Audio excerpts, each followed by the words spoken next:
In this week's episode, a rare landing failure for SpaceX, new China factories going up for Tesla, and EV incentives are about to go bye-bye maybe. Maybe.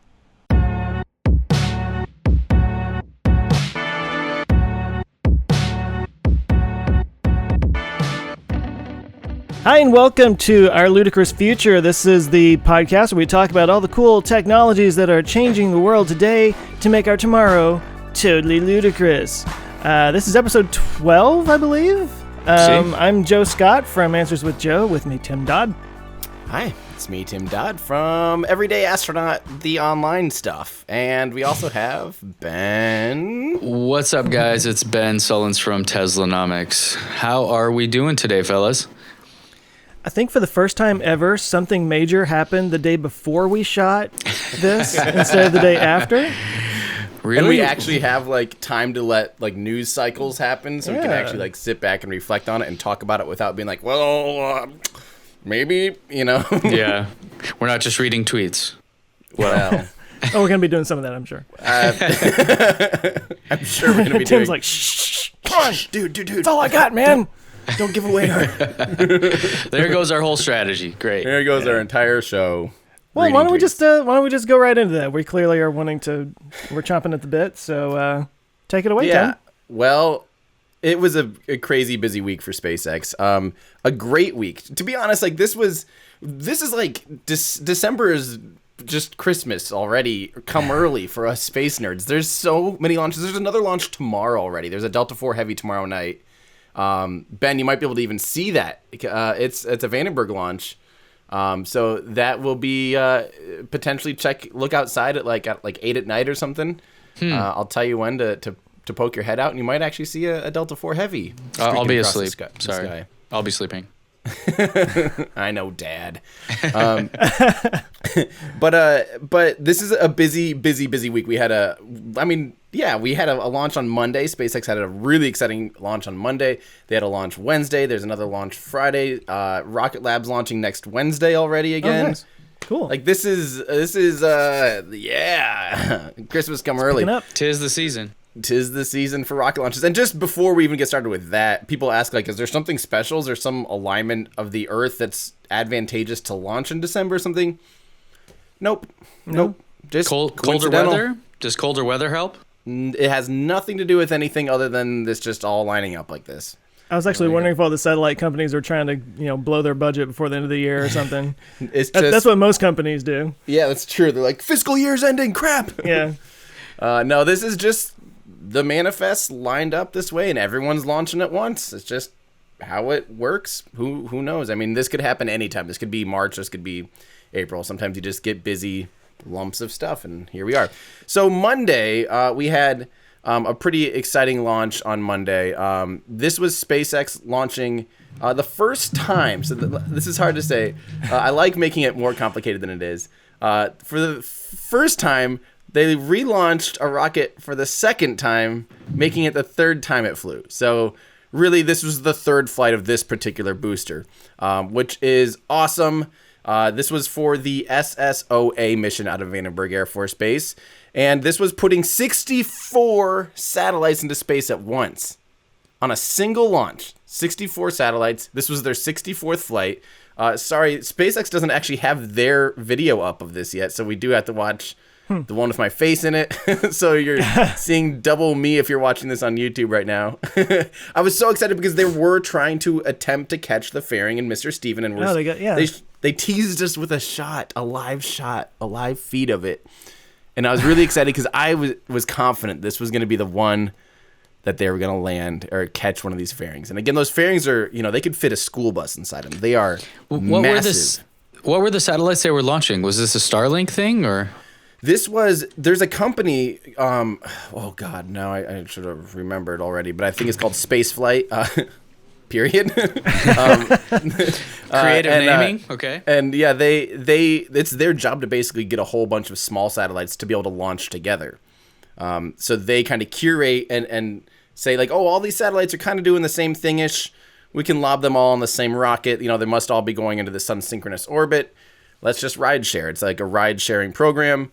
And so they were coming from all over the place. So that's pretty cool. That's the most SpaceX has done, but it's still not the world record. The Indian Space Agency, ISRO, launched 104 CubeSats once. Have you seen the footage from that? Yes. It's hilarious. I mean, like not hilarious, rocket. but it's like somebody's flaying corn off a corn cob. They're just like peeling off and flying away. It's crazy. Like someone just kind of a rabbit kind of pooping into space every couple seconds, you know. So, that's a more eloquent metaphor there. Thank you. Much more eloquent. Thank you, Tim. But you can see in the footage, if you're watching on YouTube, if you're just listening, I'll describe it. But since this was the third time this rocket has flown, it was sitting on the launch pad, filthy, like almost dark gray, like charcoal gray. And don't forget, these things come out of the factory brand new, shiny white, just like the upper part of the rocket. And it's sitting here on the launch pad. Before it even flew, it was already just filthy. You know, because we had seen these refly, and they're pretty dirty when they are reflown. You can tell they get beat up, and they have a lot of soot and apparently a lot of scorch marks, according to Elon. And it's pretty cool to see it like this. And this is only 3 times. These boosters are developed to fly 10 times without major refurbishment, without like any scheduled actual maintenance and refurbishment. They're designed to hopefully fly 10 times. So can you imagine this thing in 10 more times? That first stage is just going to be black. Yeah, it's going to be the MKBHD rocket, right? The matte black everything. Yeah, it really will be. And I think that's awesome. So the rocket, let me skip forward here a little bit. The rocket went off just beautifully. Ta-da. Let me get to I'm bad at this. I should have probably, there we go. So yeah, the rocket went off perfectly. We weren't expecting anything too crazy since they're pretty good at flying these things now. The mission went off absolutely perfectly. The first stage came back and it couldn't land. It technically, like performance-wise, had plenty of performance to be able to land back at land, since this was a pretty light satellite. It had enough performance that it performed a boost back, but instead of landing at the landing zone, it actually had to land just off the coast, which is ironic because now you can see it here. This is close enough that they have ground footage to be able to zoom in. It was like 40 kilometers away, and ironically, they did something unintentionally the other day, similar to this. We'll get to that in a second. But so here we go. This is the third time this particular booster has gone to space, let go of the upper stage. The second stage continues off into orbit, and the first stage landed successfully for the third time. So that was huge. That's just further proving out this whole thing. And then I was really excited that they had footage of it landing on the drone ship, because I always use the feed from the drone ship, and it always cuts out at the last second. And every time it happens, I'm like, there's some flat earther out there going, see, they have to cut it. It's not real. They come back to some studio shot. And one of so my next I was always videos, like, why don't they just get a second boat out there and shoot it landing? And maybe they shot that from the land. But anyway, I was glad to see it, that they finally were able to capture that, because I'd never actually seen that. One of my next videos is about that, and like why they don't just do that. There's always like why don't they just, and it's going to be kind of about that. But one of my favorite ideas about that whole concept before we move on is the idea that like they always get the footage. Like we always see footage, they have the local recordings of it landing. So if you're a conspiracy theorist and like, see, it cuts, and then they show you footage later and there's like a 5-second delay. Like, that's almost to me proof that this is real. Are you saying the video editor, the director, couldn't go boop on time, and every time he's like 5 seconds, he's like, oh crap, I missed it again. I missed inserting the clean footage. I've done this 26 times in a row, and I keep missing it. Like, what do they think? Like that would be easy. They have the footage, they could just overlay it, and we'd never know. But that delay in the cut is actually like proof of it landing, which is just ironic. So anyway, this mission was just absolutely flawless. The fairings, however, later we found out they were not successfully caught by Mr. Stevens. Mr. Stevens, sorry, not Stevens. But yet Elon claims, according to Twitter, which I have pulled up here, because this is basically the Elon Musk Twitter show. There we go. Falcon fairing halves missed the net, but touched down softly in the water. Mr. Steven is picking them up. Plan is to dry them out and launch again. Nothing wrong with a little swim. So just stick it in a thing of rice and... Basically, but since when has this been the thing? What? Like they've had fairings softly land in the ocean like 5 times now. They just need to turn it into a jet ski when it lands and have it automatically find its way back home. I mean, turn it into Wave Runner 64. I don't know if you guys remember that game. And just have the 2 fairing halves race back to shore. Exactly. Yeah, that I don't know why all of a sudden now they're saying it's okay to try to reuse them, even if they've been exposed to salt water like that, whereas opposed to like they went through all the effort of making a boat with a giant net to try to catch it so it doesn't hit the salt water. Now they're like, yeah, we'll probably just try it anyway. Give it a go. Just give it a go. Why not? But maybe you just touched on the concept of how to fix it. It's to have multiple boats. Mr. Stevens, there's multiples, in which case, I don't know, increase your chances maybe. Yeah, and then I don't know. I mean, I'll let them figure it out. Rumor has it, some people were speculating that a few months ago they secured waterproof acoustic paneling for the inside of the fairings, and that's one of the components that if it got wet or damp even, would not be secure to refly again, so that they're hoping that by potentially having, a more waterproof, water-resistant interior acoustic foaming, that they could then handle a little swim, and maybe that's exactly what they're doing, and the whole Mr. Stevens thing will end up just being a recovery boat instead of a catching boat. But I think they're still going to want to try, because it really does seem like a safer bet to catch it before it lands in icky water. I'm just really curious how resilient or how strong that netting is, man, because, I mean, this thing's not light, right? One could guess it's strong enough. Well, we shall see. Maybe. Well, they've been dropping them. They've done like 5 helicopter drop tests and successfully caught them like that with like used. I'd love to see that footage. We don't have it. Because it's fake. Because of course, they're going to try to sell this to an investor and rip them off. This is all CGI. They spent the money to fake it and then won't show it to anybody. Yeah. So is that the only SpaceX rocket component to take a swim this week? Yep, let's move on. So, okay, here's the big one. I think you all saw this coming. Before we even start talking about this mission, though, let's remind everyone what this mission was. And despite it having an unexpected outcome for the landing. Hold on, I gotta mute this. It still was a massively successful mission, of course. So here we are. This was CRS16. This was a resupply mission for NASA. That's where NASA pays SpaceX to send something up to the International Space Station. These are experiments and food and provisions and things that need to happen on station. These happen. This is, again, the 16th one that SpaceX has done. And these missions are basically the reason why we have a Falcon 9, period. If it wasn't for these NASA contracts, the NASA investment in the Commercial Crew Program, the Falcon 9 program would have never, at least not this quickly and successfully made it. It's all thanks to NASA's big investment and belief in the Falcon 9 program that we have these rockets. So these are some of my favorite missions. The first mission I ever saw personally was CRS3, which was in 2014. So they've done a lot since 2014. And that was the first one that I saw, was the first rocket that had landing legs. And everyone is like literally laughing at it. They thought it was so stupid. Like, I was out at the press site and people were just gabbing about how stupid of an idea this was.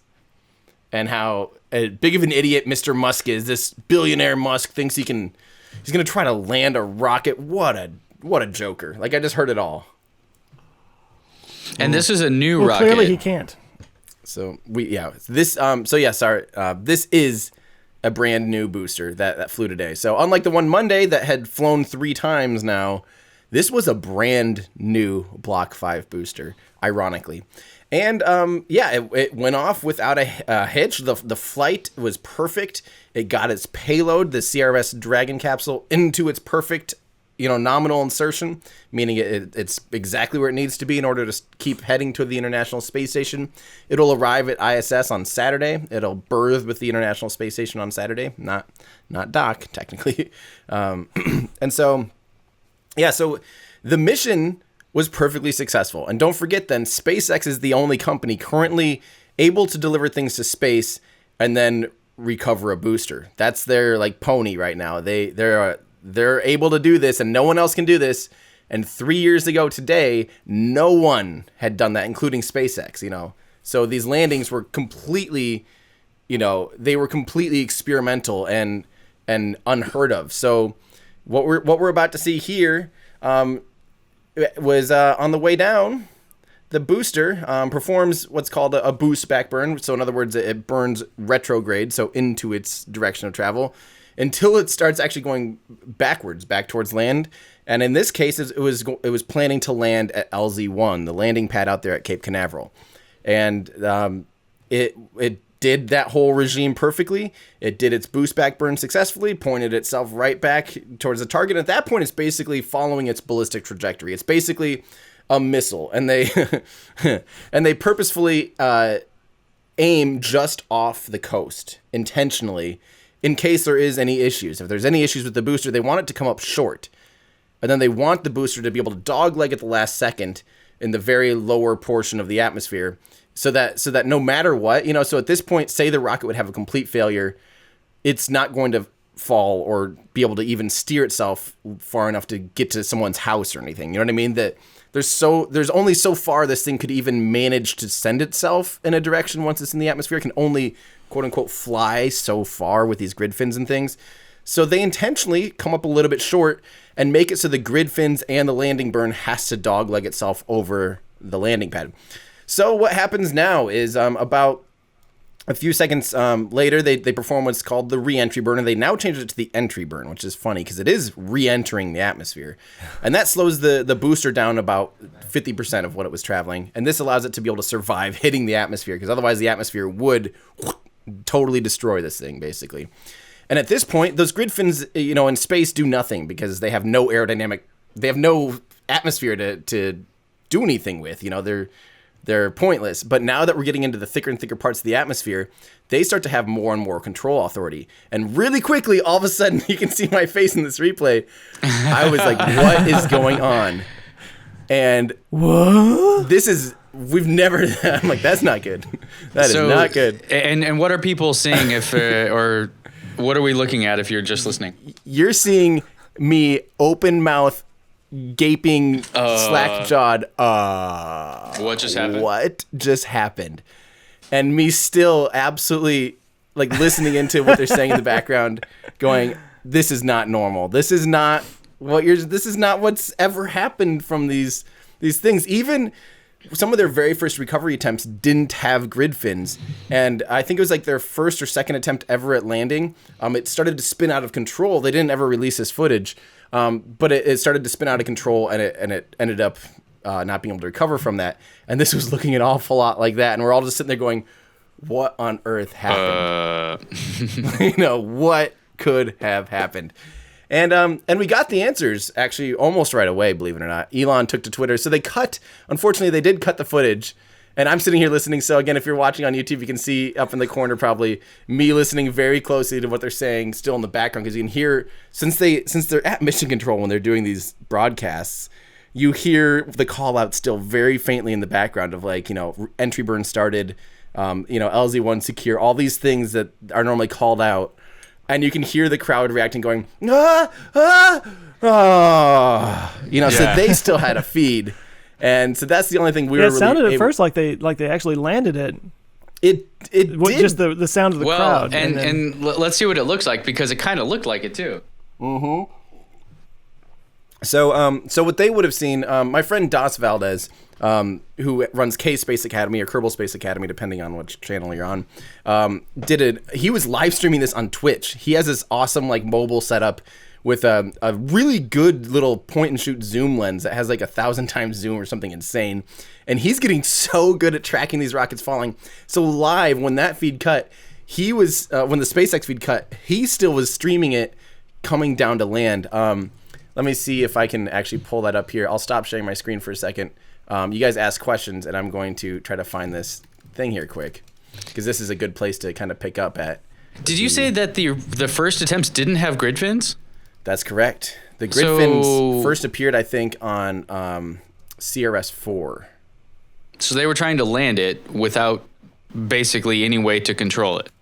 They had little nitrogen thrusters at the top of the booster, but they found as it started to hit the atmosphere, they didn't have enough control authority in the atmosphere. That's like trying to surf without fins on your board. You just like flip around and spin, have nothing to keep you centered. Exactly. So here we go. I'm going to pull this up. This is just the coolest. DOS, again, and this is what I love. We'll talk about this at the end of this whole segment, is like, I love the spaceflight community because DOS was willing to share this with everyone. You know, he could have been like, nope, this is my property, I did this. But he was super like, yeah, of course, like, use this. And look at this footage, guys. If you're not on YouTube and you're just listening to this, you're seeing an amazing tracking shot of someone who is at the Cape, only about 8 kilometers away, maybe 5 miles away, and you're seeing a booster just spinning. It's actually staying pretty stable for a good portion of it, and then but the engine now you'll start to see is trying to compensate for those grid fins, which are clearly stuck and not moving. Yet look at this. It looks like it lands from his point of view. Yeah. That was the shot. I was like, wait, did it land? And then it just tips over, and you're like, wait, what happened? Yeah. Because you can't see the water from this shot. You cannot see the water from the shot. So let me show you what happened. Let me see here. So Elon, we'll show the next. So this is the uncut shot. Is still that same shot that we were seeing during the live stream, looking down the booster. And you can see here the grid fins are not moving. And those normally articulate and rotate. And you can tell since they're stuck in a weird wonky position. The one on the right side of the screen that we're seeing is stuck at like a 45-degree angle. The other one looks to be about a 30. These can all move independently from each other. They don't have to, if they all move simultaneously, like say all of them were to pitch 30 degrees, all 4 of them, that would make it roll. That would produce a roll on the Z-axis. But oftentimes you'll see a pair move. So if a pair moves at like 45 degrees in the same direction, that'll induce either a pitch or a yaw. So that's all that control there. Just like the tail fin of an airplane or the rear elevators of an airplane, how that moves the positioning of it. That's basically exactly what these are doing. And you could tell that one was stuck in a pretty far position. The other one probably didn't look like it was as far. But yeah, so that's the first bit of footage we got back. And then Elon shows us this footage too from one of their ground tracking stations. This is one that probably would have, they would have cut to during the feed if it was for sure going to land on land, but they knew pretty quickly it was not. So you can see it's just off the coast. I mean, it's only, what is that, half a kilometer? I don't know. It almost looks, I mean, it's so much, it looked like it had it, If it just had like, I don't know. No, I feel like if they had tried it on land, it might have actually stayed up. Yeah. So here's the next bit, and this is me speculating a little bit here, but I'm pretty sure that there was no like programming saying like abort, don't go to land, I don't think there was anything telling the vehicle to not try to land on land. I think the vehicle was still hoping to try to land on land, but the main way that it gets to land is via the grid fins. So if the grid fins experience a failure like they did, the vehicle is going to follow basically its ballistic trajectory and land where it did. Like, and like you said, they default to just off the coast. Exactly. So it's not like they were like, oh no, it's not looking so good, make sure it lands in the water. There was I don't think there was anything behind the scenes. I don't even think there was anything programmed. It's just that the default is that it's going to go where it's going. And if everything's working well, then it's able to make it to the landing pad. So they err on the side of caution. And then when everything's working well, it's able to get itself to where it needs to go. If that makes sense. And they don't even have control over it as it comes down, right? There's no signals being sent. Right. They could at up to about 2 minutes before landing, they could destruct it remotely. But actually, after that point, it's safed. Once it's... Because again, that ballistic trajectory, we're talking about a massive, massive thing. It's going where it's going. nothing that it can do that can all of a sudden send it wildly off course and landing, in Orlando or anything at this point. So once it's, has its narrow area of where it's going to land, they actually do safe it. And they turn off the detonation system. I believe they turn it off after that, the reentry burn. Because once the reentry burn happens, again, there's only so much fuel left in that thing. No matter if it was pointed upside down, backwards, and right side to the left. It's just nothing. It's not enough to do anything. So they turn off the safing. And they wouldn't even be able, I don't even think they would be able to send a remote command. Because at that point, it's going where it's going. You know what I mean? Yeah. Yeah. So we got the answers from Elon right away too, which is that's something I love, is this openness. And people, oh Tim, you're such a SpaceX fanboy. Of course, you're gonna say it worked out great and all this stuff. But like, I would be saying the same thing about New Shepard. I'd be saying the same thing about Rocket Lab. Like, this is just engineering, baby. Like, this is great. And having a CEO and someone that has answers, is looking at the data right away and knows the answers and tells you within 30 minutes, like, yes, please. That's awesome. Like, sure, of course I'm a fan of that. Like, that doesn't mean I'm providing utterly, like, overly favoritism on this topic. So Elon says grid fin hydraulic pump stalled. So Falcon landed just out to sea, appears to be undamaged and is transmitting data. Recovery ship dispatched. So they actually did go out to try to bring it in port. And then Scott Manley, who I absolutely adore. Scott is still probably one of the best science communicators for spaceflight. He's able to pull things off the top of his head that are just absolutely admirable. And he just his scope of knowledge is unmatched. I strive to be as smart as he is someday. What I lack in Sounds knowledge, like you're a Scott Manley fanboy. I am a Scott Manley fanboy. Absolutely, he is just the best. So then he asks, is there one pump for all fins? And then he says, presumably with backup, as in, like, does every single fin have its own pump? Because at the time it looked like only the one fin had failed, and maybe that one pump had failed. And Elon says pump is single string, meaning there's essentially one pump, I think. Some landing systems are not redundant, as landing is considered ground safety critical but not mission critical. So given this event, we will likely add a backup pump and lines. So there we go. They only have a single pump. That single pump failed. All 4 grid fins failed. And it looks like going forward, they hope to add a redundant pump. And sorry, this is the Tim Dodd show here this morning, because I'm just ranting and raving here. But now this brings into topic, like, the Block 5 like this new Block 5 booster is supposed to be in a frozen state of development. It needs to fly 7 times before NASA will allow it to fly humans, because NASA's a little bit weary of SpaceX's rapid development. So yeah. So now there's speculation. Right.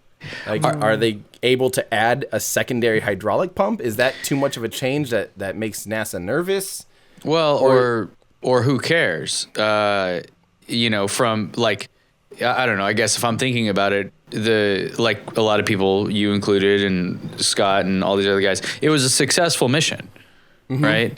The recovery, the landing failed, but again, like, if your job was to get astronauts to space, success. Like, it showed you, right? So, I mean, yeah. I wonder, like, at this point, you're so far along, would you say, cool, like, we have a known rate of failure on the hydraulic pump now.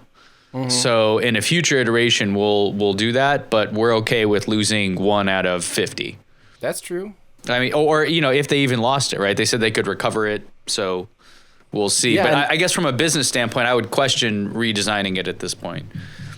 That's true, and maybe what they'll do is, since they have the vehicle to recover, they'll tear apart the pump, find out what failed, make a slight tweak to make sure that same thing doesn't happen. It might even be a software tweak, like maybe once it reaches, gets out of the atmosphere or something, they can turn it once or something to pump it over, or add a heater to it or something that's not. Yeah, if they can figure out what caused it, fix that instead of changing the design. Yeah. Who knows? And I'm excited to see more about that. There is speculation that, like, does this count towards that certification? Right. Yeah, that's the question. It was a successful mission, I think, in terms of how you define that. So. Yep. And so that's the story of that. There was a few more Yeah, so Elon even said that since they're fishing out, they may try to use that booster again somehow, which I just don't. They're getting a little friendly here with saltwater, if you ask me. Like, don't get too cozy up with corrosive saltwater. Wait, is Elon still giving away all that Bitcoin? I think. Scroll down a little bit. Is that how they're funding this? Oh, these Bitcoin giveaways, absolutely. And he also said in tweeting that the cutaway was a mistake. We will show all footage, good or bad. And of course, then we did see immediately, within hours, 2 different shots of the failure from SpaceX themselves, from Elon. So he's right. They will show that stuff. And I think that's just admirable. There's nothing to hide here. There's nothing. Yeah, I was really surprised that they did. I mean, when it started spinning and they cut away, I was like, really? That doesn't seem like them. I wonder if it was somebody lower level that just kind of made that decision and will be having a talk. Or I wonder if they were at all worried about it, like, hitting people. I know everything you said, Tim, and we know that, like, that's not very likely at all, but I'm just wondering from the camera crew's perspective, they may not know that, right? And that would be disastrous if they live broadcast a rocket landing on people. That'd be really bad. So, well, and maybe that's illegal CYA. Yeah, maybe it's just the perception that live you're showing footage of something tumbling back towards land where people are. And maybe that's just not a good thing to show live. Yeah. Sure, afterwards, post all the stuff saying, look, it was fine. We knew this. Like, they know where it's going. But the perception of, oh, yeah, by the way, this 15-story tall, 20-ton vehicle is currently tumbling out of control. That's not a good thing without the proper context, you know? Yeah, I mean, it's almost like when you see, you know, disasters, mass shootings and stuff, it's like you never want that footage to be out there. Right. It's not going to be good for anybody. So, I mean, yeah. And like we said, we understand that that's extremely rare, not likely at all. But as a camera crew live, I don't fault them at all for cutting away because you're like, we don't know what's going to happen. Right. Maybe Elon's confident in that, but look, and maybe it's just I'm a TV guy. I don't know what's going on. Right. Well, they're people, the producers of the shows are employees of SpaceX who are very knowledgeable about everything. I'm sure there is actually a protocol that states, like, if this is looking too bad live, we're just going to cut to the next shot. Like, they don't owe us that. Right. You know? So I do think there was one where they cut away. I think it was on the Falcon Heavy. And the 2 came back perfectly, and then the 3rd one missed. And they showed us the footage later, but I think that one had 0 chance of hitting anybody or anything. It was out in the ocean, right? So I think that would have been really cool to see that live. Yeah. And you could tell, I remember watching the webcast, you could, like, they're like, and okay. And well, they just like, you know, like a producer. You hear this big, oh, in the background, like, moving on. Like, yeah, right. It was just very clearly a producer was like, no, it didn't make it or whatever, right? Yeah. Well, we've never landed before. That's never been a thing. Why? Yeah, right. Yeah, so that brings up the whole, for me at least, like, I had a very stressful but good day yesterday, you know, because I'm scrambling. As a science communicator, I'm scrambling to get a video out ahead of the headlines that are going to say SpaceX failed. And again, I would do this for any company. If I knew the answer and have a deep, knowledgeable understanding of the topic, I want to be able to provide information instead of misinformation, you know, and make it so that the general public at least has an opportunity to receive the answer, as opposed to like SpaceX failed, Elon Musk smokes dope or whatever, you know, like. If Elon wasn't smoking so much weed, this would have worked. Yeah, I mean, and it's important because SpaceX isn't Elon Musk. Elon Musk isn't SpaceX. There's thousands of engineers who work their butts off on this stuff. And, you know, I'm going to defend any aerospace company that, you know, that it's working this hard. I think often about Rocket Lab. I think about ULA, one of the, now they're considered very old school, but they're still producing the most reliable rockets. They have an engineering team that knows what they're doing, you know, and I'll defend anything. Like, I mean, I just don't get this attitude of attacking anyone about any, like, just negative press just kills me. But I was really relieved to see the spaceflight community. What was that? Oh, sorry. I said you got to get those clicks. Yeah, you got to get those clicks, baby. But I was really relieved to see the journalists, the spaceflight journalists, all working together. Everyone was very factual, very, understanding of the situation. Most of us all in the community have a pretty decent grasp of this stuff and the context of what's happening. And I was really encouraged to see everyone like, yeah, here's what it did. Good job, SpaceX, making sure they're letting the public know that the mission was successful. And even sharing footage. Again, Das Valdez, huge thank you to him who immediately granted and gave me explicit permission to use it in a video. That's awesome. Like, he could have been, no, man, MSNBC is going to pay me $1,000 for this footage so they can say it failed, Like that's really cool. And I just think that's awesome. Tim, do you ever shoot a video about something like that in advance before the event? I just did that on the profitability one, and I think it worked well. But it definitely was a gamble about whether or not they were going to be profitable with Tesla.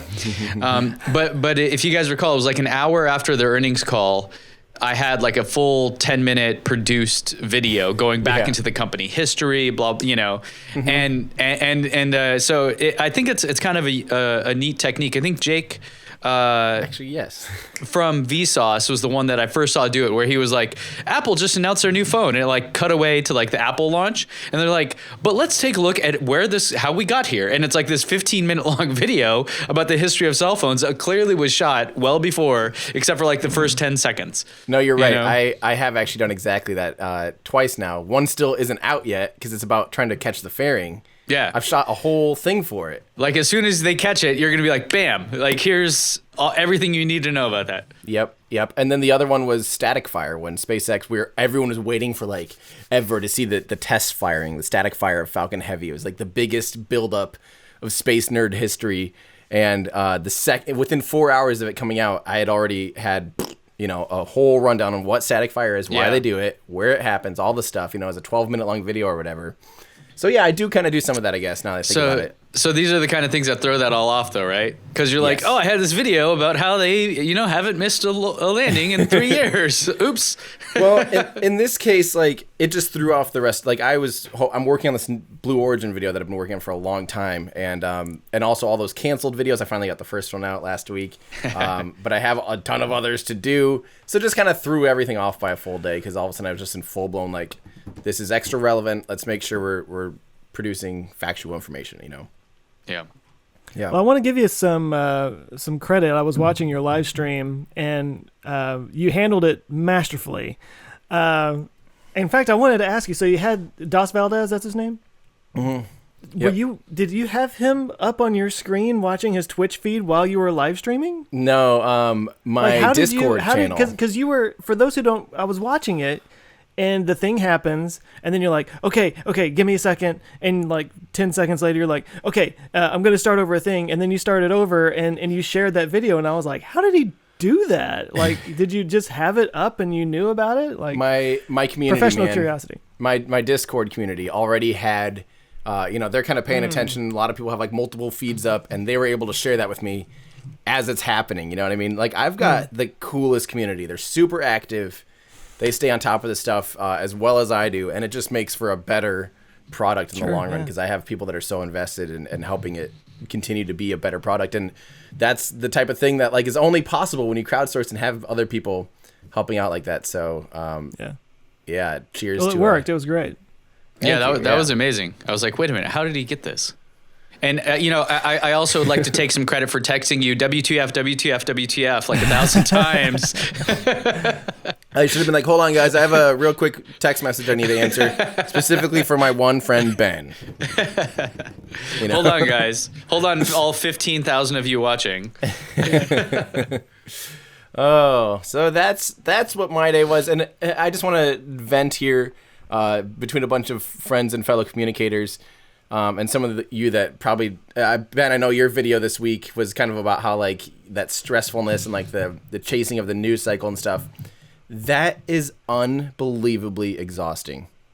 Yeah. Like yesterday was, I had to go for an hour-long walk once I wrapped up and decompress and like just, it's weird. It's this whole like, your whole body gets squeezed as you're like trying really hard to do due diligence, make a decent product, still be, factually relevant and timely.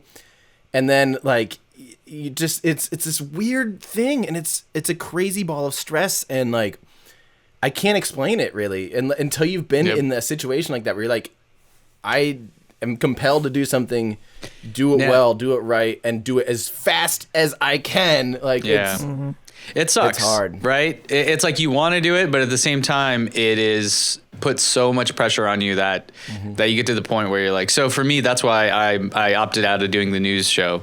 I'll talk about Tesla news here with you guys because obviously I'm following it, I'm into it, but just the whole machine of it was just too much, and for me personally, taking away from my ability to make better content essentially, and I just want to keep doing that. So yeah.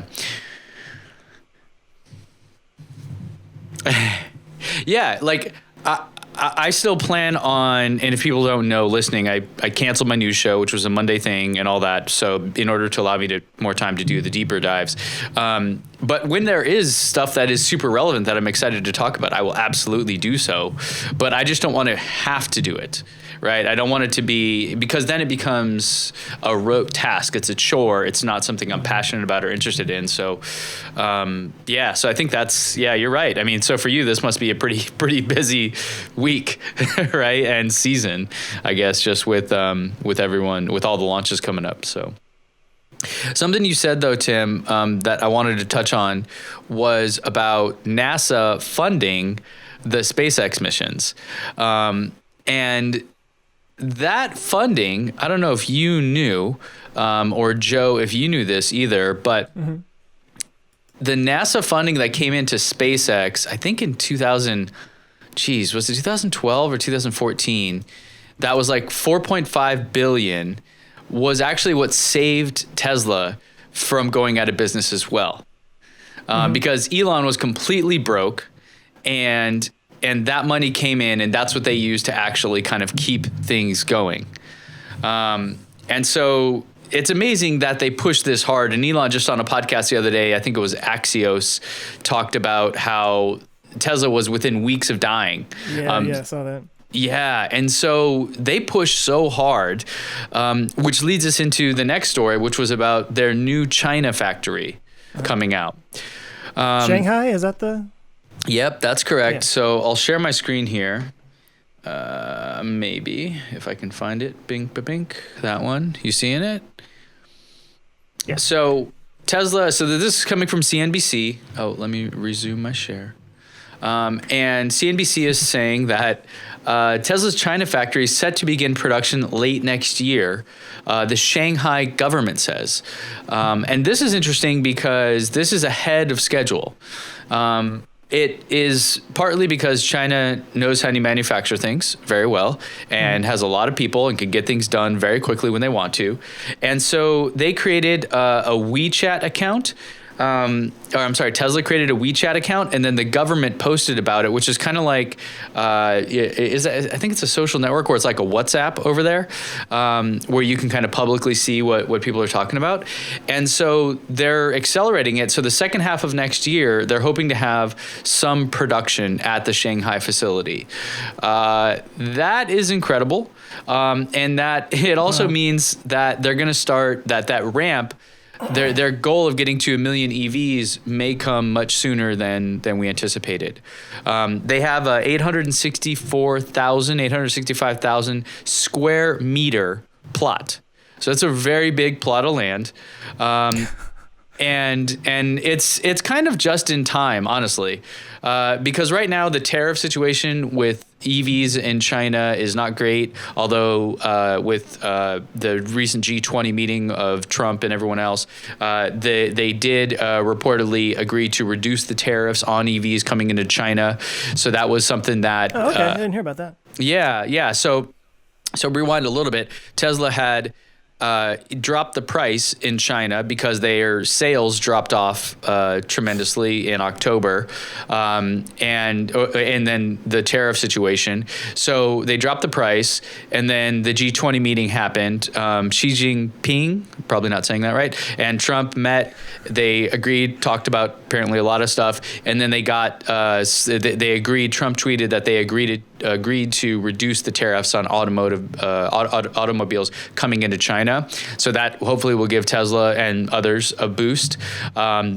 Ironically, it's mostly going to give Tesla a boost because China is so hardcore going down this EV path right now, and they make more EVs, and obviously they're kind of the cream of the crop, right? They're the car that everyone wants.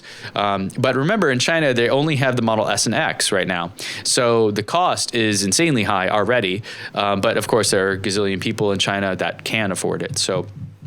This new facility coming online second half of next year, going to be great. I don't know if we got 10,000, 20,000 cars produced next year total out of China, that'd be tremendous.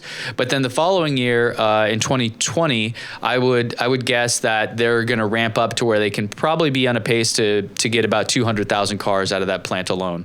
Now, the majority of those cars will be sold in China, but still overall for the company, that's a tremendous boost. The financing all comes from China, so, it's kind of like contained in its own thing. So, kind of big deal. And so, obviously I'll monitor this, but if all this works out, that means that in 2020, which by the way, Tesla also is reportedly now able to produce 1,000 cars per day overall. So in 2020, let's assume that stays consistent.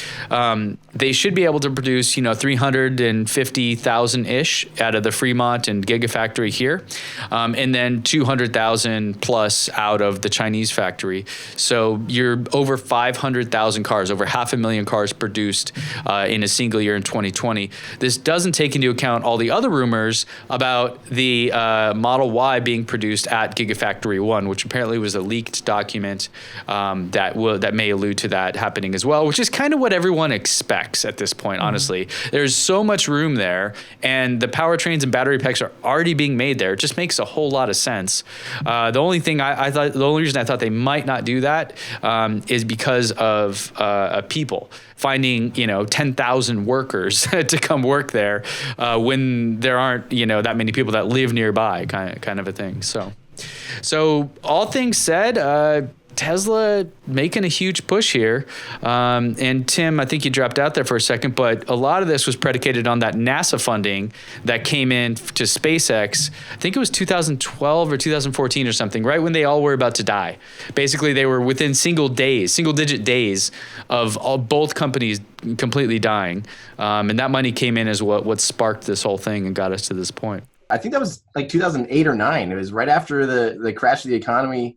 It was right as they're like trying to fund the model or just the Roadster, and at the same time, like they got funding to be able to move on to their fourth Falcon 1 mission, and also secure some funding for Falcon 9 thanks to the NASA CRS. Or it was because of the Falcon 4 flight that they were able to get the NASA secured funding for the CRS mission. So. Which saved both companies. Because that was like $1 billion investment. Yeah, I thought it was more than that, but yeah.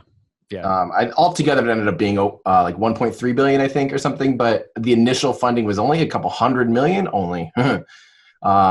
But as they then secure, as it's like one of those, as you get to this point, then we'll give you this money. As you get to this point, we'll give you this money, type of thing. Yeah. So how did that benefit Tesla that SpaceX got their funding? I'm a little confused on that. So Elon was almost bankrupt entirely. Yeah. So you gave him money to then reinvest into Tesla. So the money went to him and not to SpaceX? He must have been able to take a loan out or something out of that funding. But it was literally like neither they were going to miss payroll. I think it was like December 22nd or December 24th or something like that, like right before Christmas. And then they got that phone call, and then boom, they got all the money they needed and kind of off to the races from there on out. So, well, I know that one Falcon launch, like if it hadn't been a success, everything would have fallen apart. I didn't know that Tesla was lopped into that as well. That's actually really interesting. Yeah, everything that was connected to Elon was going to die at that point because the company still obviously wasn't making money and it was a rough time in the economy and all that. But yeah, once they got that funding, it was all kind of came through there. So crazy.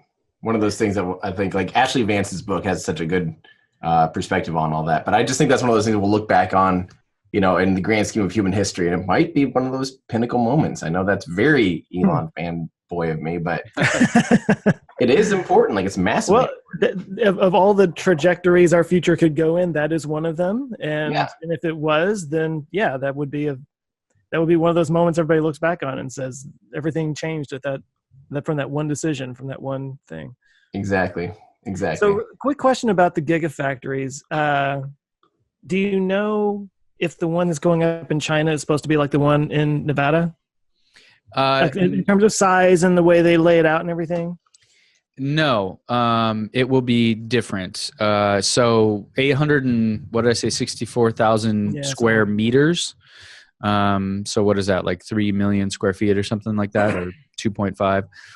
So it won't be as big, but it will do everything. So they have this kind of new design for gigafactories. So the new concept is a single factory will receive raw materials and cars will come out the other side. Currently, the factory in Nevada, the Gigafactory 1, receives raw materials and powertrains and battery packs come out the other side. Then they go to Fremont and are assembled with the rest of the car. So in Fremont, you know, they do all the stamping, the creating of the panels, the painting, all the general assembly, all that kind of stuff there. So the idea going forward is that all future gigafactories will be a one-stop shop. It'll be complete vertical integration, like even to the point of making the battery cells, which technically is done by Panasonic, but kind of not really. It's almost like they just hired Panasonic as contractors to work for them, because they helped design all of that stuff, even the cell chemistry and everything from the very beginning. And those employees technically work for they're like contractors from Panasonic that work under Tesla. So people will get that confused sometimes. They're essentially Tesla employees, even though that kind of, you know, business contracts don't work out that way exactly. So, that's kind of how all of that stuff works. Oops. Okay. Yeah, I've been kind of confused because I guess I had it in my head that, you know, they had the first gigafactory and then that they had plans for more, and I thought they were all going to be that same kind of, you know, look from all the renderings we've seen of what the Gigafactory is supposed to look like. And then they have Gigafactory 2 over in, is it Buffalo? Yeah. And it's like a totally different thing. It's like, yeah. That's kind of a misnomer. That's not like the best name for that. But because the Gigafactory is a concept that is, it you know, raw materials comes in and cars come out. That's the concept. Is it always cars, or is it like just product comes out? Well, right now it's a mix, and Gigafactory 2 is the example where they don't make anything related to cars. They make solar. Yeah, they make the solar tiles and all those things. And we actually just got a video, the first video kind of look at that recently. They posted that on their press website, which was pretty cool. So the solar tiles, the solar panels, and then the Powerwalls also. So yeah, you know, my understanding is all Gigafactories, according to Elon, will make cars. But who knows? As we go down the road, it may be they make whatever they need to be making. Can you help clarify? I've always been wondering, like, I would love to have a Powerwall someday. I know you're probably still waiting on yours, right? Yes. What? How? Wait right there, Tim. But what? Because how long ago could you actually place an order for one? How long has that been? I'm trying to parallel that to the Model 3 here in my head. Yeah. Okay. So where are they at? Right. So if you place one now, you should get it, I think, within a month or two. If you place an order for one. Now, I had an order for one at the same time I ordered solar for my house, which is going on 2 years now. And that I canceled after I won or earned one through the referral program. Then subsequently I've earned, I think, 2 more through the referral program. So at this point, I believe I have 3 coming, all, you know, for free, I guess, from Tesla. So I canceled my orders. So I'm still waiting on them. But again, I'm not paying for them. So, as a company that's trying to make money or whatever, I'm pretty sure I'm not a priority on that list. But for people that did order them, there had been a tremendous wait. And then now they're saying it's going to be like a week a month or two out. And then I think March of next year is when they said it should be within 4 weeks from when you order. I cannot wait until the same conversation is, yeah, my first free Roadster was, it's like 6 months behind. I'm still waiting. But then the second Roadster, I don't know. I mean, it's just, they're all so free to me. Tesla just hands me stuff all the time, but I have to wait like months. It's just awful. Oh my God. Gives me time to build a new garage for all my free Roadsters. I have been looking for a warehouse space. Thank you very much. Ben's going to end up just building a garage out of Powerwalls or whatever. You're going to be the Jay Leno of Tesla. Man, yeah, I would love that. I know you would. I'm just jealous. Any salt your way is just pure unbridled jealousy. And that's the way it that's always the case, I'm sure, actually.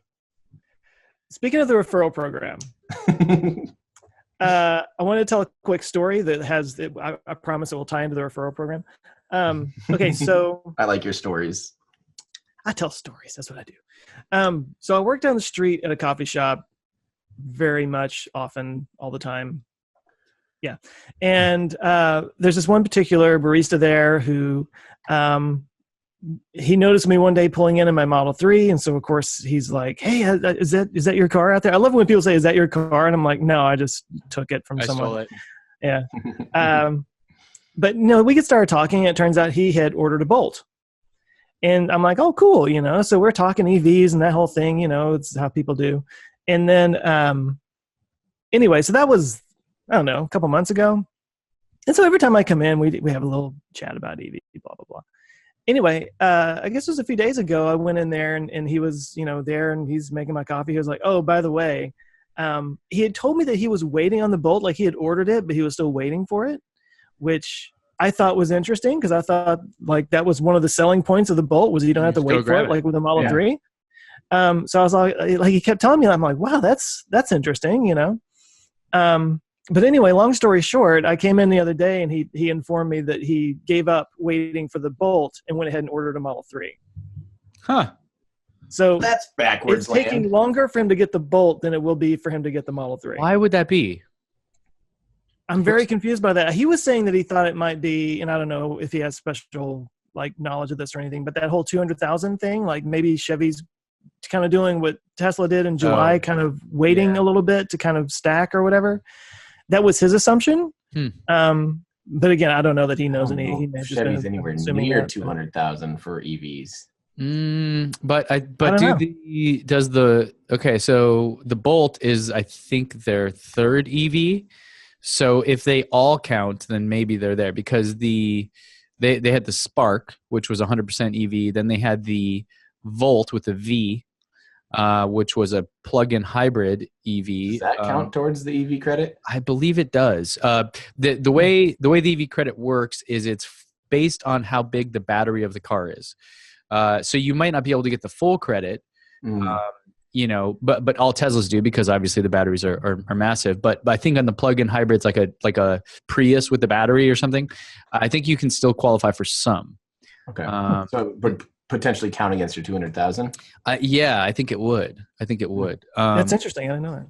Yeah, because I'm not sure if it's 100. Yeah, I'd have to check. But so anyway, so they had the Spark, then they had the Volt, and then they had the Bolt. And that Bolt at this point has been out for what, a year or two? I mean, it's over a year. Yeah, so they could be close. I think they probably are getting somewhat close, but. Well, that just blew my mind because the assumption we all have is that Teslas take forever, and the benefit of going with a Leaf or with the Bolt or something like that is you can go get it now. And for some reason, his was taking so long, he just decided to go ahead and get the mid-range, the Model 3. Oh, cool. And so where that leads into the referral code was I was there just yesterday, and he kind of he came up. He was like, "Hey, what's your referral code? I want to get the 6 months free supercharging." And I was like, "Yeah, take my referral code." So I gave it to him. And so like I never look at that. I've shared it on like one video on my channel, and I haven't really been around family or friends or people that would be interested in buying, so I haven't been sharing it a lot. But anyway, so I get into my phone in the app and I pull it up and I'm like, oh, there you go. And I'm showing it to him. And I just kind of checked what rewards I might have earned or something. And it turns out I've got enough for a Signature Series wall charger. And and I was like, whoa, I got a free thing. That's amazing. Like I didn't even know. And I could actually use that because what I'm using right now is just the one that came with the car, which I really would rather have for travel. You know, like leave it in the car and not have to like take it off the wall every time I go somewhere.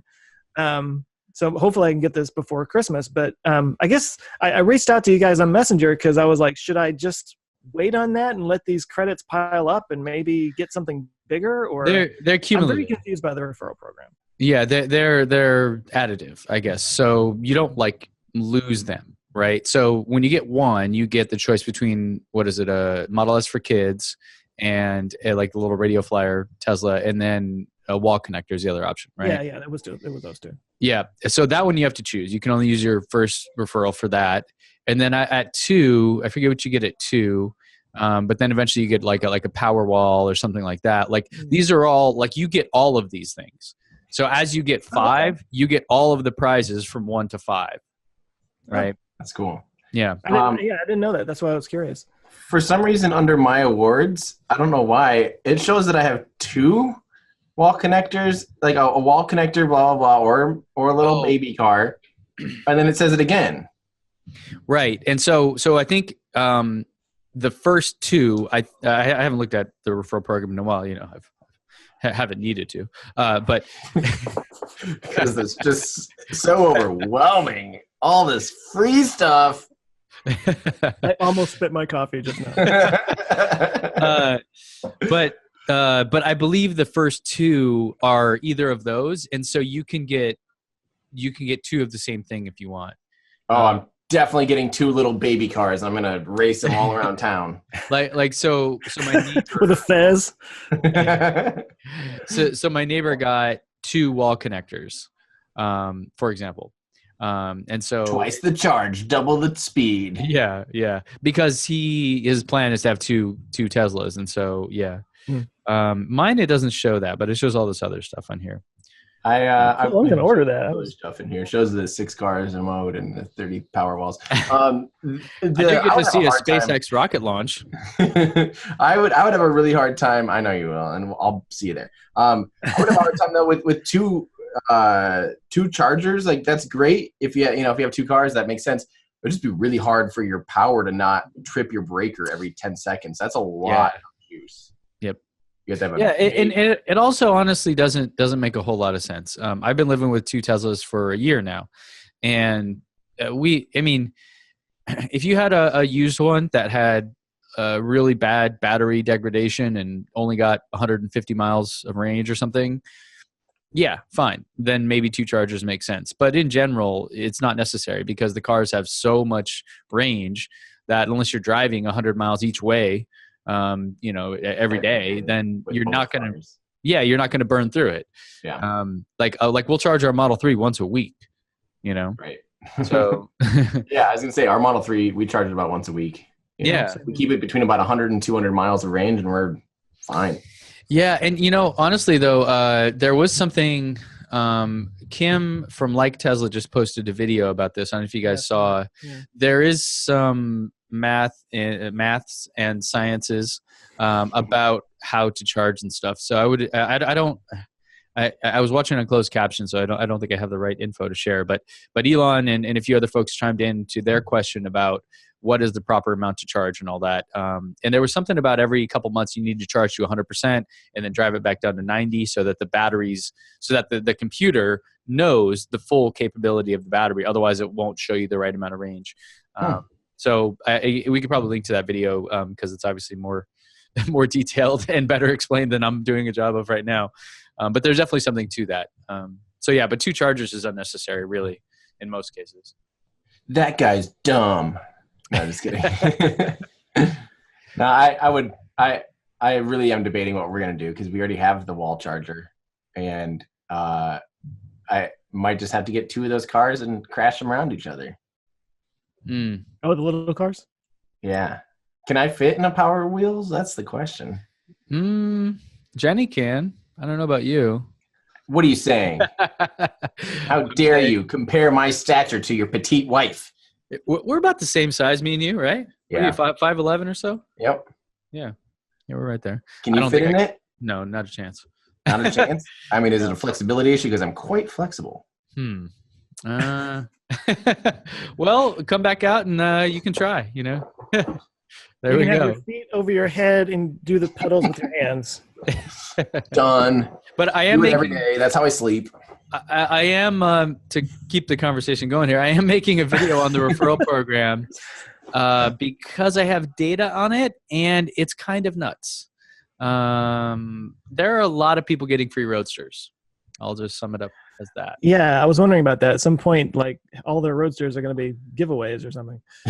Not all of them, but a good number. So that's crazy. Stay tuned because that's coming out very soon. I just it's crazy. So and I have lots of data. So right. Well, that would be a good one because, like I said, it's been confusing for me ever since I first signed up. Like I knew that I could give people a referral code and I would get something and they would get something. But like, so we just clarified the bit about what we get when we give away our referral code. But what about the people who like this barista, I'm talking barista?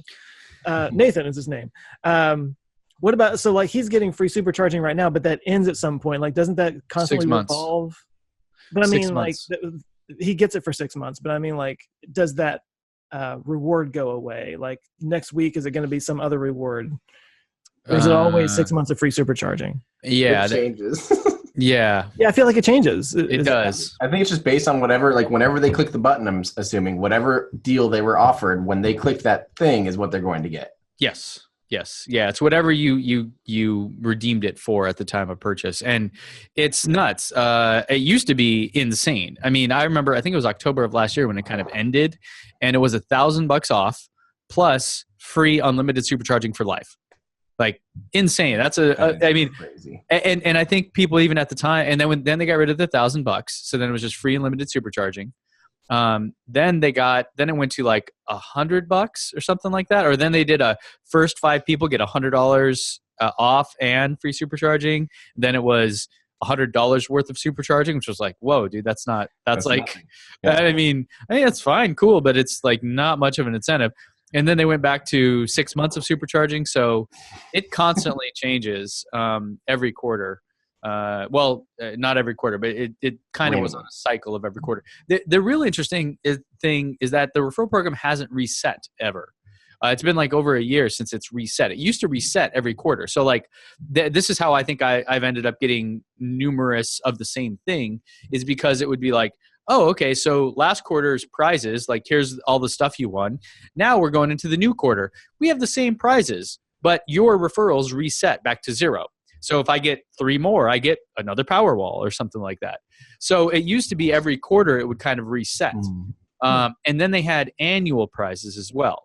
So that's how Kim from Like Tesla got a free Model X because they were the first ones in the US to 20 referrals in 2017.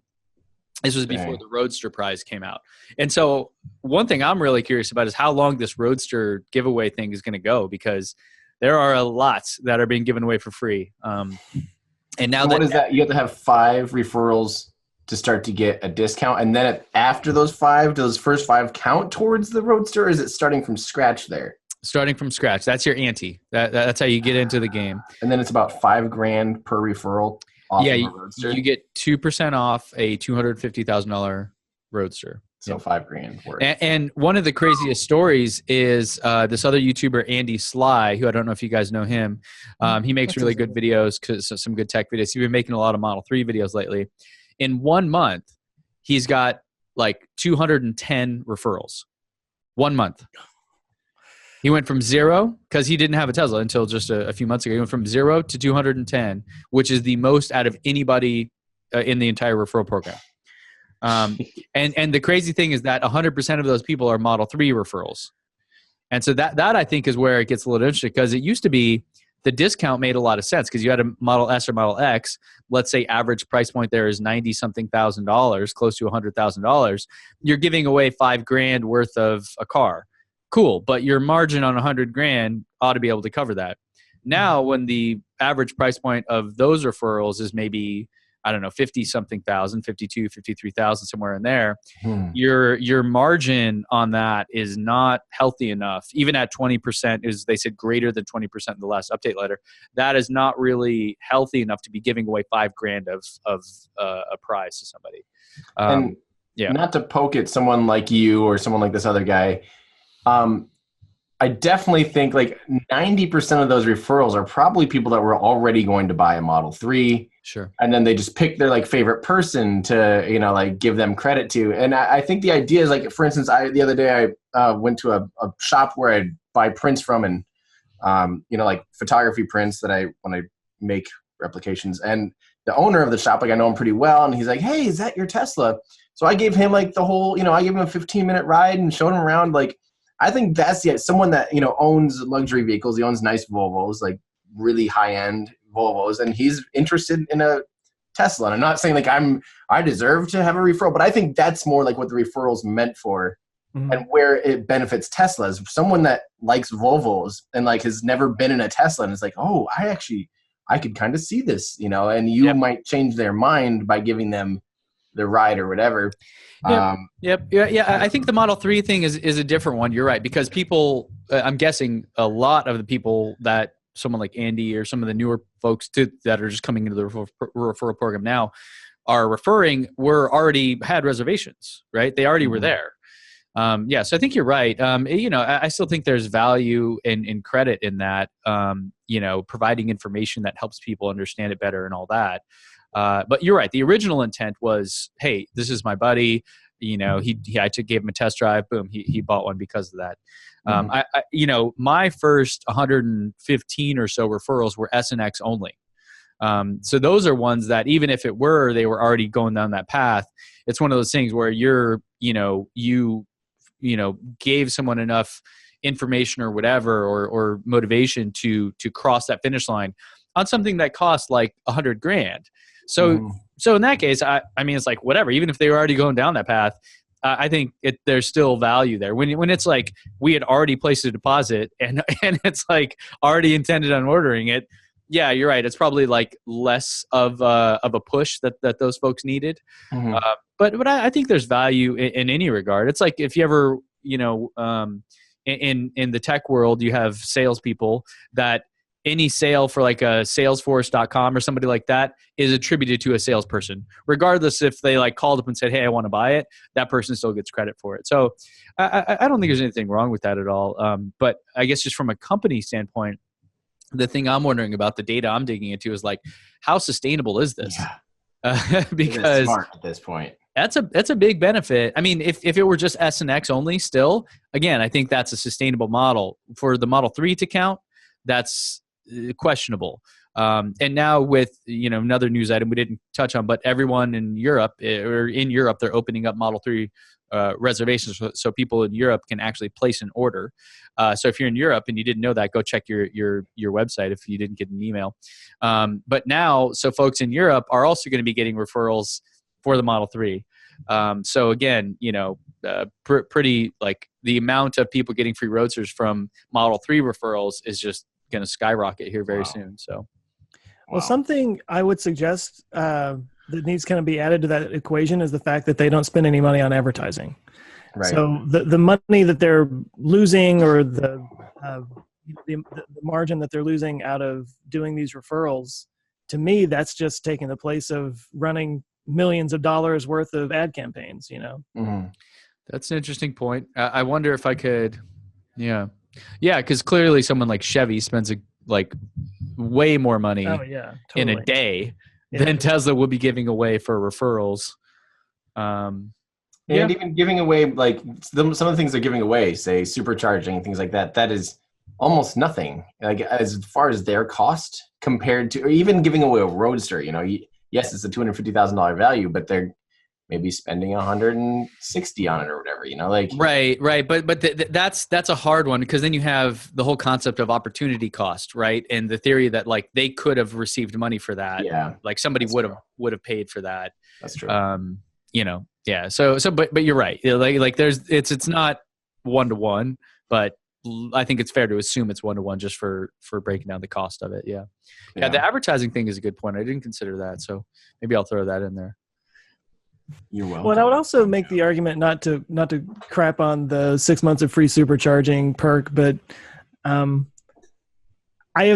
had my car for 3 months now. I've supercharged once. I put $10 worth of juice in my car, and it's like, that's what, $20-$30 total. Yeah. It's like, oh yay, I saved $20 or $30. It's not, I mean, for me anyway. Maybe other people who are in different situations would use it more, but I have not used it. That's the free supercharging to me has been kind of funny because it's very appealing, and like people were debating like they had the opportunity if they had purchased a performance upgrade package for $5 additional grand.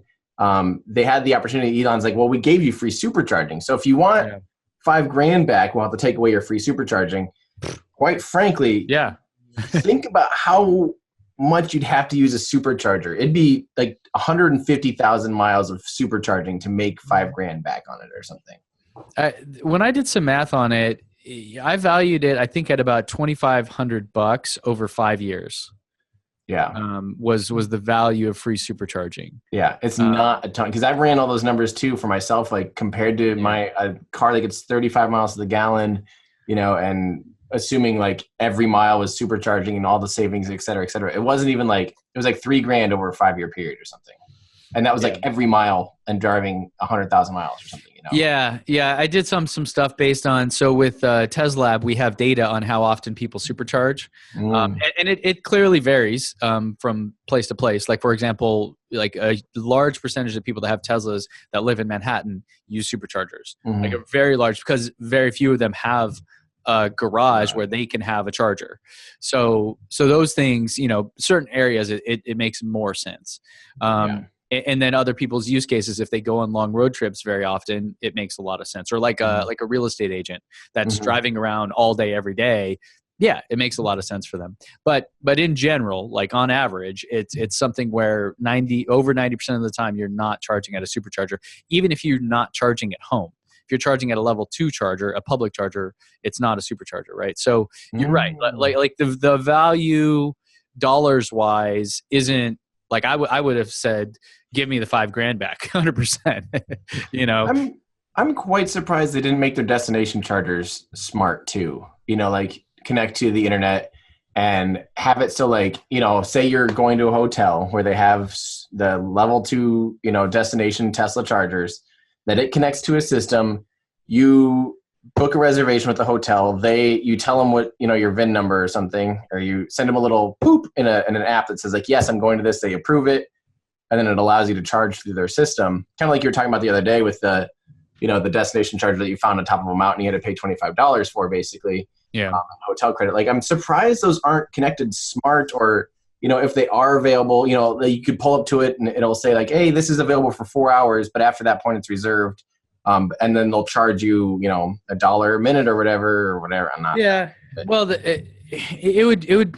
Yeah, I agree. I think though it would probably be more hassle than it's worth, really, because they charge so slow.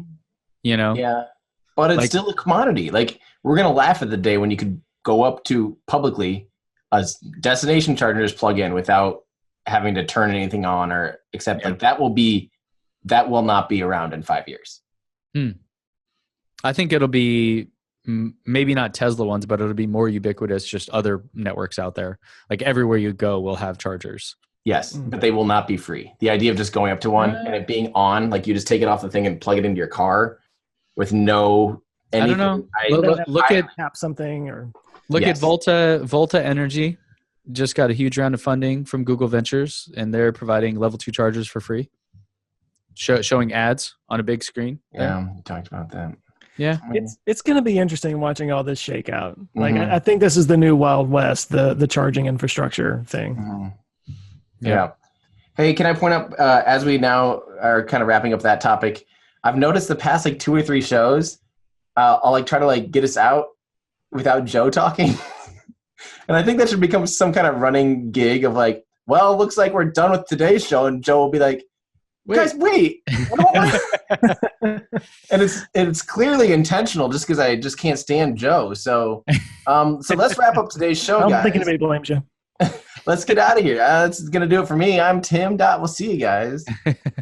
No, I said from the beginning, I'm clearly the color commentator in this press box. Well, it doesn't help your effort that you're talking to two people that obsess over one very specific topics, and those two topics are like our biggest topics easily. Well, so I know that Neuralink is supposed to have some kind of announcement soon. I'd heard, this has been about a month or so now, that they came up on some new advancement that they were going to be announcing, and I've been keeping an eye out for that. Well, the Boring Company, I guess, they're going to have their tunnel opening. I guess I need to kind of wish I could be there for that, but I can't. But anyway, so my point is, like, there's these other things that are going on, and you know, when there's something cool to talk about, I'll bring it. But well, you do have something cool to talk about. It's kind of hard to compete with a splashdown of a Falcon 9. You know? Yeah, sorry, man. I'm not compete. That's not the right word, but you know what I mean. No, that is not. So, but speaking, we kind of talked about the tax credit thing, but bring it back up, baby. Yeah, so you had a topic, Joe, about the tax credit. Apparently Trump wants to cut this. Yeah, well, okay. we're coming up on an hour and a half, so I don't know how much longer we want to go. But no, I mean, I thought it was worth talking about because anybody who's listening to this podcast, I'm sure, at least has an interest in EVs. And the basic story, I guess, and I'm going to do very bare bones here, but, you know, GM, we talked about this a little bit last week. They laid off a bunch of people right before Christmas. Not cool, but, you know, they're closing 5 plants, but it's all apparently to restructure so that they can double down on EVs, which of course, you know, it's one of those sweet and sour things. It's a good thing that's happening, but I don't understand why they have to lay off so many people to do it, but that's a whole other thing. Anyway, on one hand, I understand why Trump is angry because he campaigned on there will not be closing any plants, we won't be losing jobs, and then this happens, and he's like, you know, we saved your butts, you know, 10 years ago, and now you're going to lay off all these people, and he kind of felt like he had to deal with them, kind of thing. But his way of getting back at them is to apparently try to get rid of EV credits, which seems very counterproductive to me. And not even something that I think will affect GM that much. And I guess the rant that I wanted to go on was that, you know, whenever you talk about EVs and sustainable energy and renewables, you know, it's always save the polar bears. It's always environmental and stuff like that. And in fact, I just saw an article the other day that was talking about, I guess, the IPCC climate change report. And they did it with a picture of a friggin' polar bear on the top of it. And I'm like, I don't care about the polar bears. That's not really the problem here, you know. And by putting a picture of a polar bear, it just minimizes the whole thing and makes people on the other side be like, hippies, you know. Right. But I think the best arguments for adopting renewables and sustainability and EVs are conservative ones, frankly, because the other argument is always we're going to do all this stuff to counter global warming, but we're going to ruin the economy. But the conservative argument is actually, no, we're going to make ourselves more energy independent. We're going to have better national security because of it. And that the renewables segment is one of the fastest growing job segments in the country. And the point that I was going to get to eventually with the EV thing is that regardless of what we're doing here, the rest of the world is going that way. Yeah. You know, and by pushing that down and minimizing it here, we're just going to fall behind the rest of the world, which is going to hurt us economically. Yeah. What do you guys think of that? Wait, before we move on, save me from this rant. This is a great topic, and it's a really thick and deep topic, and it's very complicated, and we're going to get a lot of stuff wrong just as we wing this. So just full disclosure here, people. Remember, we're just having a conversation here. We might have some things wrong, but it's still an important thing to have a conversation with. Have a conversation with people that you disagree with potentially. And just a friendly reminder to debate the topic, not the person. So, like, this is not a personal thing. Like, we're not, you know, we might all have a certain view on something, but this is just an open discussion. It's a safe zone. Like, don't jump down our throats. Keep me in a safe space. No, but like, don't jump down our throats if someone says like something that's not quite accurate, because it's an extremely, extremely complex that no one has the answer to. So we don't want this to turn into like, why don't they just do this? You know, that classic thing. But that being said, yeah, my biggest fear on this whole topic is exactly what you ended with, Joe, is that clearly the world is moving forward with EVs and with renewable energy. Like that is in 10, 15, 20 years, it's so obvious that we're investing in this. Like that's where we're moving. So like, and to GM's credit, they see that they're reading the tea leaves and they're trying to adapt for that. Maybe not very well, but they are adapting. That goes with everyone, really. Yeah. If you look at all the German automakers, even Ford, a lot of these guys are all headed that way. I do think that there's a pairing here of autonomous versus electric, and they're both kind of going that way, but like those can also exist separately. Yeah. Right. So there's more to it than just going electric. I think autonomy is another big leg in that kind of stool there. But this is just going to be one of those things, whoever is slow to adopt this and whoever's slow to invest, like whatever country does not make this a priority, is going to get left in the dust in this topic. Like this is just like if you're like, computers. Let's keep working on making paper tablets and pencils. Like that's what our country's known for. We invented the leaflet book, and we're going to keep doing the leaflet book because it's the way our ancestors did it. You're like, no, that's going to get replaced here soon, guys. Like, I think it goes back to the economics of it. I mean, this is kind of the premise behind my whole channel, is that it is so far much cheaper to own and operate an electric vehicle than it is an internal combustion engine vehicle, that people that see that and it's obvious to them are already there, and everyone else really, like, there's just that stigma around owning an electric vehicle that it doesn't have the range, or all the myths that we hear. And I think as those kind of melt away, and as folks like yourself give other people rides that had never been in an electric car, it opens up the eyes. So I think like there's kind of a grassroots effect here of people, the myths and the hesitation around EVs melting away. And then when you look at the data of it, the economics just make sense. Like my brother was looking to buy an EV right now. Doesn't have a lot of money. He's not looking to buy a brand new Tesla or anything like that. But I sent him a link for used Nissan Leafs that are under $10,000 with like 30,000 miles on them. Mm-hmm. And they get 120, 130 miles of range. He drives 15 miles each way to work. Like for under 10 grand. And the reason to do that is because it just is cheaper. Like no one is, going cruising La Raza with a Nissan Leaf trying to pick up chicks. It just doesn't, that's not it. Right.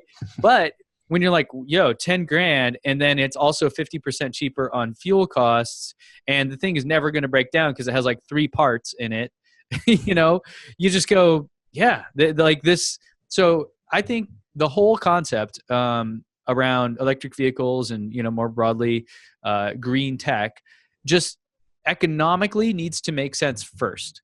Because then, as you pointed out, you can have the discussion around facts and figures and, that versus any kind of polar bears or things like that, right? Because you're just not going to win hearts and minds with that. You're going to win it with, hey, this is cheaper for you. You definitely, like, oh, okay. I see this comment a lot in our own comment section, is that don't forget there is a crazy high barrier of entry right now. Like traditionally, like 5 years ago, you either had to buy a new Nissan Leaf, because there wasn't a used market. And they were expensive. Or you had to buy a $80,000 Tesla. These are very high barriers of entry. The average consumer, like I have friends, one of my best friends drives like a $1,200 car. It's probably worth $300. He paid $1,200 for it. Like, I'm not saying one of my best friends is the most financially sound individual I know, but like that's the reality of his, like the idea of him even having a $10,000 Leaf is pretty absurd.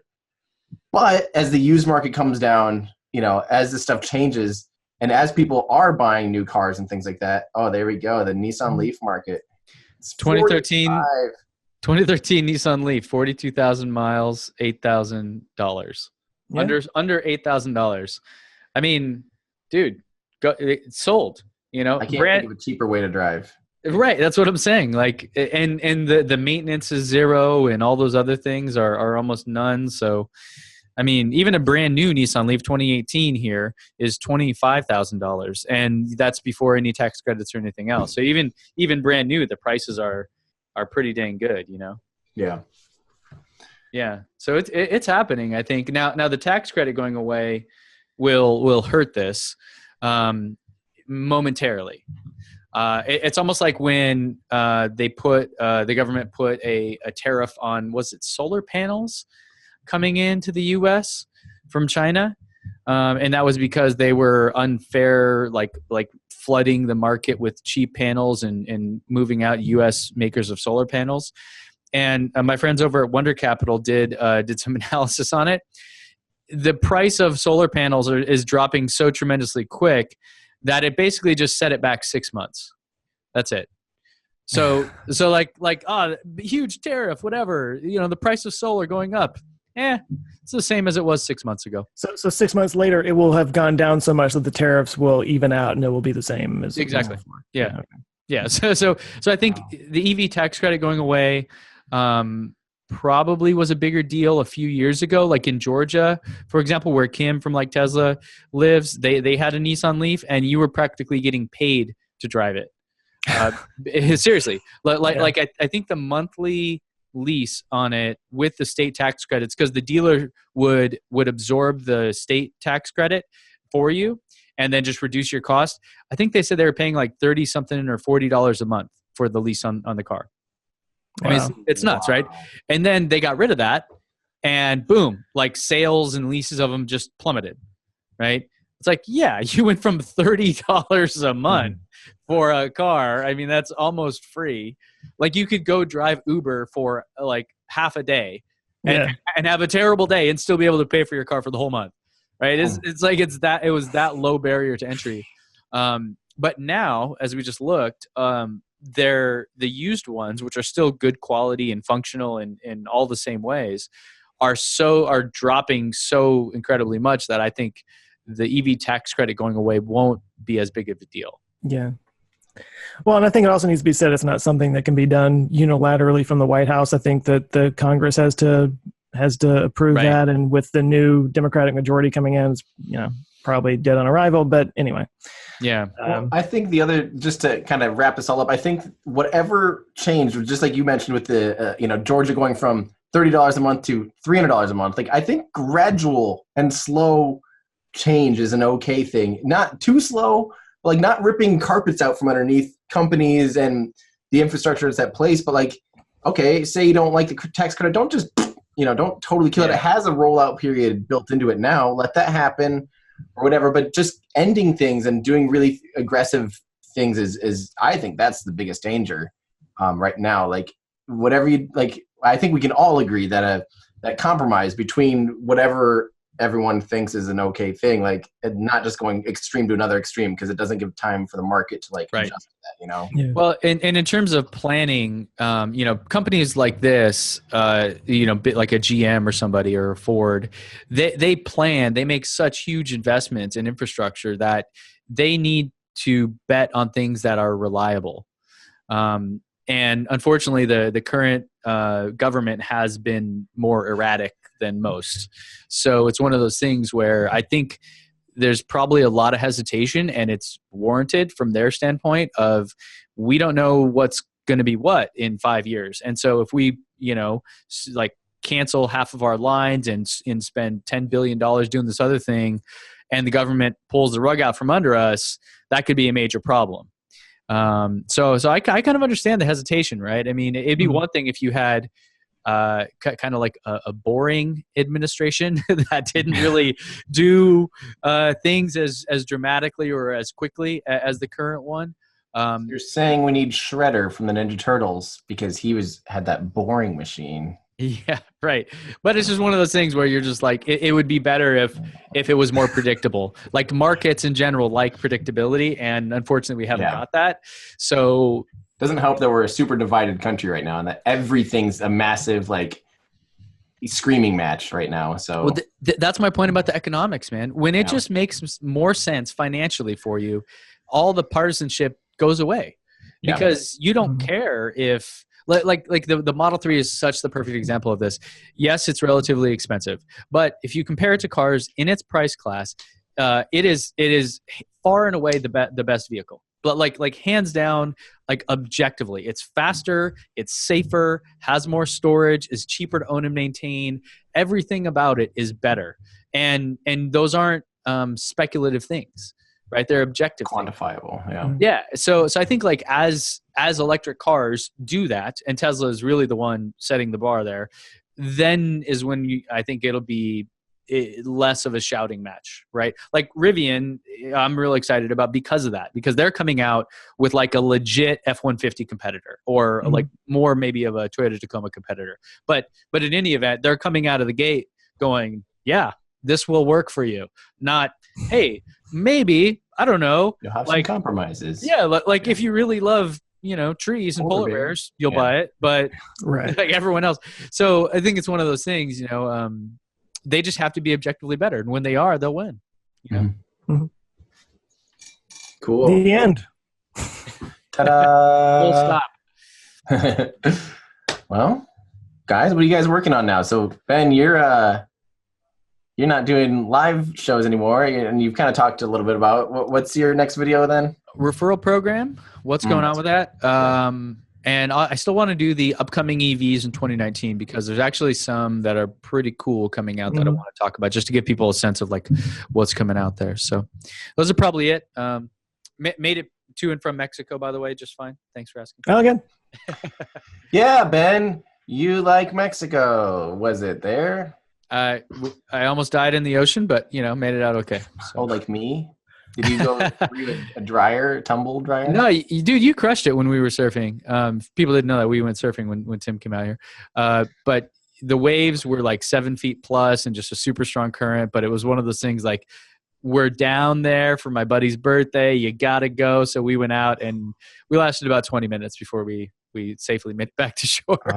That terrifies me. After just those 3-foot waves, Yeah, no. It was pretty stormy and massive. So. But no, thank you. We're all good. It's part of the journey. Joe, what are you working on? The journeys to 20,000 leagues below the sea. Actually, sticking with the electric car thing, I'm going to be talking about the Dyson car that they're talking about. Ooh, cool. Dyson, the vacuum cleaner guy, James Dyson. What do you know that we don't know? Probably nothing. But I'm talking about him, his life story a little bit, and like how he kind of functions, and how it's different from, say, like somebody like Elon, and what they're talking about wanting to do with especially the solid state batteries on the Dyson car, and why that's important and all that kind of stuff. That's kind of big news in the UK right now. I was talking to Robert Llewellyn about it, and he's very much like, I think he said he drove by the facility and the test track and all that kind of stuff. I mean, it's kind of a big deal out there. And their corporate culture is interesting. I talk about it in the video, but like the average age is 26. Is that young or like old? he wants to hire like really young people that have no preconceived ideas and are not already like shaped by the corporate world or whatever. And he's like, I'm not giving away too much about the video here, but they all carry around these notebooks and keep all their ideas in it. And then when they fill up the notebook, they store it in a vault. And they keep that for like patent litigation purposes and for like just always having it on hand kind of thing. Wow. Dang. Do you go into the wheelbarrow thing? Yeah, I'll talk about it. Yeah. Cool. Can the title be, can a vacuum be a good car? Yeah. Well, we want to clean up the air, right? The vacuum cleaner car of the future with the guy in a solid state battery. Right. That'll be a good one. If they can pull off a solid state battery, it's game over. That's huge. You'll have a big deal, 600-mile range that charges in 30 seconds or something crazy like that. Yep. And by the way, Joe, I like that, like, Ben, you asked, like, what new are you going to tell us? And Joe's like, well, probably nothing. But I think I try to do that same thing. Like, I'm finally doing a new Glenn video. That's what I'm working on right now as we speak. There's almost nothing new. There was like a payload user's guide last week that told us a few new details. But it's about like telling that story of how you get to this new thing. And Joe, I know I think that's a really important thing, is providing those context, making a little historical thing so people have the history of how we got to here. I think that's awesome. When I love when that I stuff. looked into it, actually, I mean, hopefully everybody thinks this is as interesting as I did. But I mean, who didn't think the vacuum cleaner guy is going to make a car? Like, you know, it's just like, what? So out of left field. But when you look at the progress of the innovations that they've had over the years, it kind of makes sense. Like it all kind of adds up, and you're like, oh, okay, that's kind of like the next logical step for them. I mean, and you know, to give, if you don't know James Dyson's history, who would have thought the wheelbarrow guy would make vacuums? Right? You're kind of going down that same path of like, what? How did this make sense? And that's just the next evolution of that. Yeah, well, it's just him in general. His like the whole the way he thinks. Yeah. Cool. It's like it's not surprising if he goes off in some totally tangential direction, because like he does that seemingly when he knows like there's a path forward. Right. Well, like when he can actually when something drives him crazy, he's like, I have to find a fix for this. It's almost like Elon with the tunnels. It's like, I hate sitting in traffic. I'm going to build tunnels. You know? I love that. I admire that a lot. I'm working, like I said, talking about another billionaire. Is my current video that I'm hoping to have out like tomorrow-ish is about New Glenn. That thing is amazing. That's this new heavy lift rocket from Blue Origin, who's Jeff Bezos' rocket company.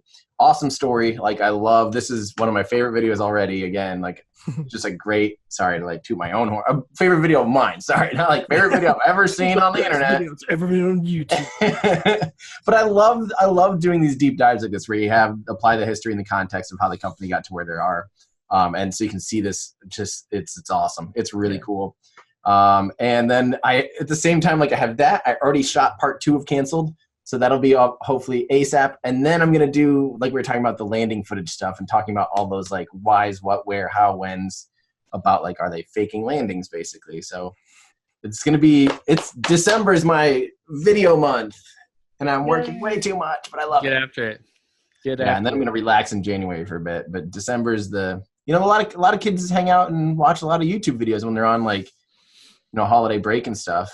So it's a good time to be producing videos. Yeah. Give them something to watch. Yeah. Cool, guys. I think that's it. Yeah. Yay. Episode 12. Well, thanks for sticking around, everybody who's listening. This one went longer than normal. I guess let us know if it's too long, if you like to hear us ramble about stuff and maybe want it longer. Some people really like the really long form podcast thing. Yeah. So. Yeah, we're just winging it, so we're open to feedback. Yeah. Also, let us know. We can do highlights if I've got kind of that engine set up if we wanted to do that.